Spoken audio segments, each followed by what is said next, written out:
taking their sovereignty away. They have to ask permission when they want to build a few houses in East Jerusalem. In 1956, the Jews had the Sinai Peninsula, which is 20 times bigger than Israel. They had it. Eisenhower made him give it up. That's pro-Semitic, that's pro-Israeli. If there were President Ron Paul at the time, Ron Paul would say, it's none of my business, and you conquered them, and it's none of our business. The greater Israel would have been Israel plus the Sinai, which is 10 or 20 times bigger than it. Obama says that the negotiation should occur between the Palestinians and Israelis, and it should start from the 1967 border. Who the hell is he? Where does he get the nerve, the chutzpah, to say, well, here's how you two guys should negotiate, unless he's undermining the Israeli sovereignty? Condoleezza Rice didn't want him to get the Syrian nuclear facilities. He had to get permission. Condoleezza Rice didn't like it. The point is that Israel without sovereignty is a less powerful country than Israel with sovereignty. Even now with the, the Iranian nuclear threat.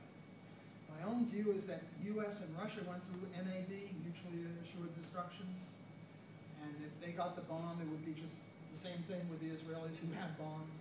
But that's a different issue. Ron Paul's point is, it's none of our business. It's no more our business than the relations between Argentina and Brazil or Chile or any other country. We just mind our own bloody business. The same thing with Judea, Samaria, the West Bank, and Gaza. The U.S. is forever mixing itself into the Israeli equation, Israeli relations. Ron Paul is not an anti-Semite. He's not anti-Israel, although the two things are different, being anti-Israel and being anti-Semitic. Those two things are not equivalent, but he's neither.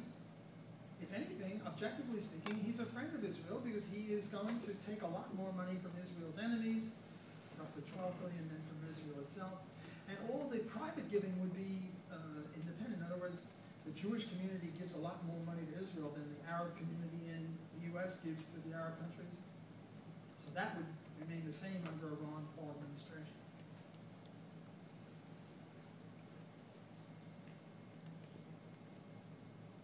He had some pictures with members of the Ku Klux Klan, which they made a big deal out of. Look, when Ron Paul gives a speech to 10,000 people, afterward hundreds and thousands of people come up and they all want to take a picture with him. Ron takes a picture with every one of them. He doesn't know a KKK guy from a Martian. So that now they say, aha, Ron Paul took a picture with a KKK guy, therefore he's a KKK guy. Give me a break. The Republican Jewish coalition invited every other Republican candidate except for Ron Paul. We Jews are supposed to be people of the book, which means people of ideas. This is a shanda for the goyim, a disgrace in front of the Christians or the non-Jews, to not be open to dialogue, to not be open to a person who has a different view. You might disagree, but to not hear it, that's outlandish. The U.S. is a guarantor. Ask the South Vietnamese what our guarantee means. Who do you trust to safeguard Israel? Netanyahu, Romney, Obama, Hillary Clinton? I picked Netanyahu.